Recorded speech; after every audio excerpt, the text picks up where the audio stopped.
Day 6 and 7 we spent in Xi'an. It's famous for the city walls. We went on a night walk and of course the Terracotta Warriors. This is one of the big gates. I think it's been restored. It looks quite new, and it also contains a museum. And I'm not sure it was open, or certainly we didn't get the chance to go in. This is the official point where the Silk Road starts. Some locals were selling these, but also put on a nice display for us in doing so. One of the big gates on the wall, pretty original. These city walls were built from around 1370 and are mostly intact and as they were. They're 13.7 kilometres long, 8.5 miles. Their height, it's around 12 metres high, 40 feet. The width at the top is 12 to 14 metres, 39 to 46 feet. The thing to do is to rent a bike and cycle the loop. This was included in our tour price. It takes around 1.5 to 2 hours, assuming photo stops. Select your bike wisely, test the brakes, note the tyre tread and check it for comfort. No one will help you with this. There's just a big pile of bikes and you get to pick one. There's no one to help with adjusting the seat or anything like that, but maybe there's someone handy in your group that could help. At one point you do get off your bike, swap it for a ticket, walk for 100, 200 metres where there's a local market, and once you're past that you swap your ticket for another bike. It's not far. Now this looks flat, but it's not all as flat as this photo seems. At times there's a change in level and you need a bit of a run up to get up the rise. The rise isn't that high, but the ground is quite rough, which slows you down. Some not so confident got off and walked, which is also a good idea if it's quite crowded. Now this scene is not crowded at all, but in places where you walk up to the wall and many just walk up and walk around that area, it can be crowded.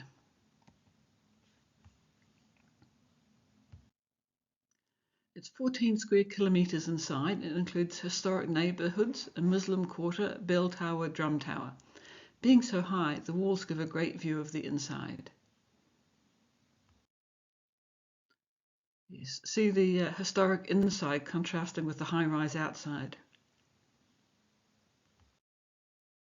All along the walls are great buildings, small watchtowers and larger, more proper buildings. Yes, this couple are doing a selfie, no surprise, with their phone on the stick in the foreground. That night we had the option of a evening Tang city night tour with Tang costumes experience. I love night photography, so this was a must. However, it was $241, which is 58 New Zealand dollars. I thought it was very expensive compared to other excursions, and also it was only a bus, a driver, and our regular tour guide, no local guide, but I'd still do it. The costumes were very simple. Men got a wraparound and a sash, women got an elastic skirt and wraparound top. They weren't quality items, not like the ones you rent. And they're not as good as they might look in the photo. Our guide did assume that women would wear the women's outfit and the men would wear the men's. The lighting was great, but it can take quite a bit of work to get to the right spot to take in the full building sometimes. The towers you see on the left can get in the way of many ideal shots. And they change colour. This is the same as before. You can also get a reflection of the old buildings and the new buildings for an interesting effect. The locals were doing what looked like a version of line dancing. They were very amused when some Westerners joined in and they actively encouraged this. They had a good laugh at our attempts.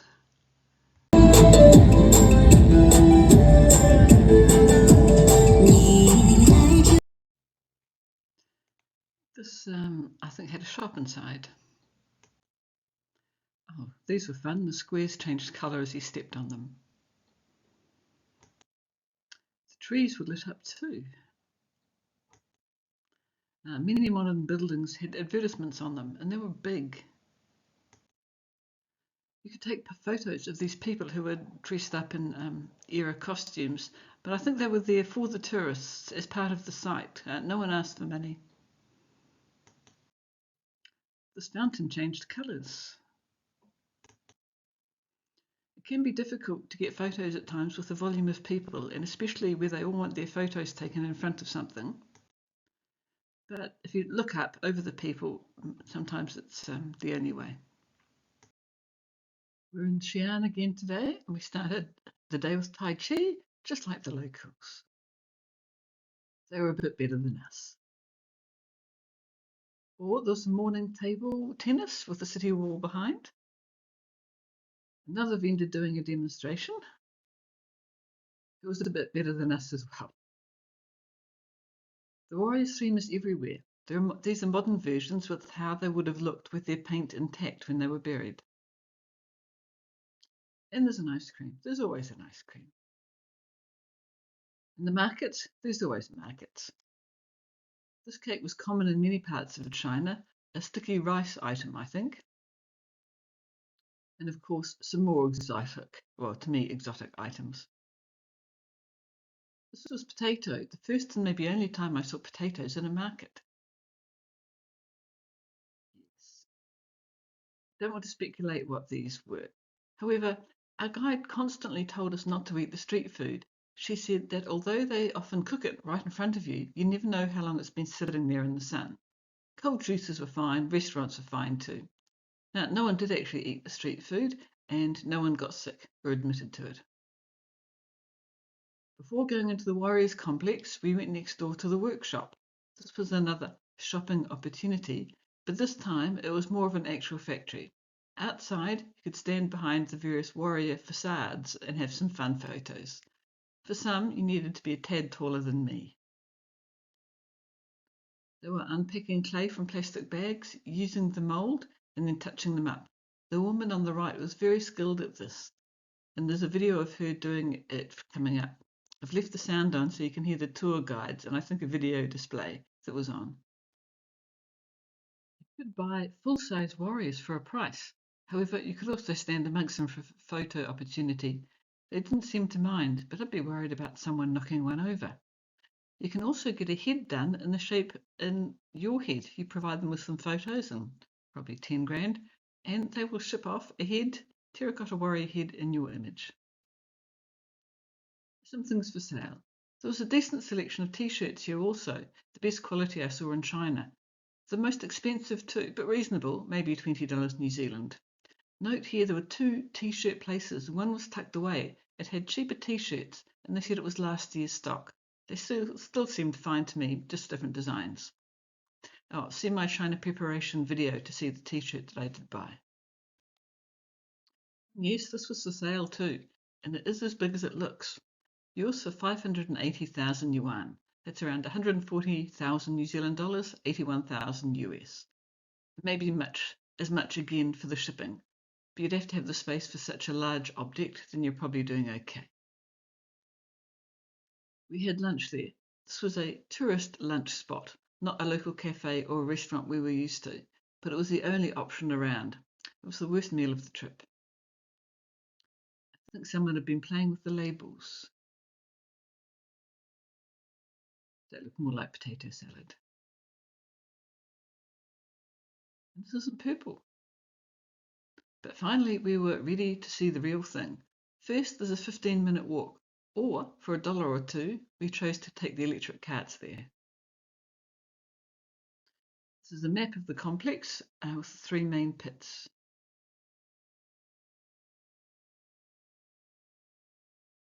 This is the front of pit 1. It took 10 minutes at least to get to the front of the crowd for this photo, in the middle. And it was so wide, I don't think any camera lens would have got this in one shot. This is a panorama stitched together. Now, for the data junkies, this is 14,000 square meters and 5 meters deep, and has 2,000 visible soldiers and horses. There's probably another 4,000 buried, and that's just the first pit. A more side-on view. The previous photo was taken from the viewing area on the left, which is where near you enter. After that, you pick a side and go along that pit, left or right. At the end, you can then loop back to the other side. But you have to exit at the opposite end to the entrance. Yeah, there's so much that you could just see side on. In other pits, you also get a closer look. You also get to see part restoration and the ones yet to come out of the ground. And we got to see some excavation work in progress.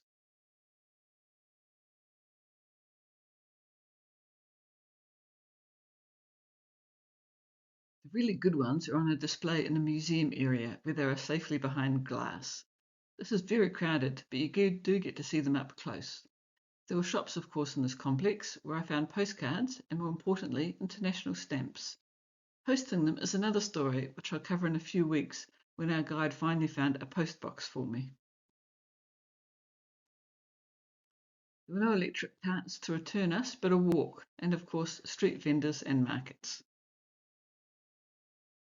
And Turkish ice cream.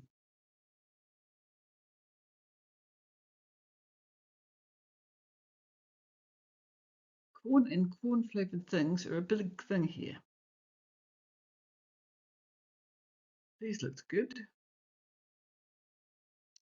And more potatoes to contradict my earlier statement.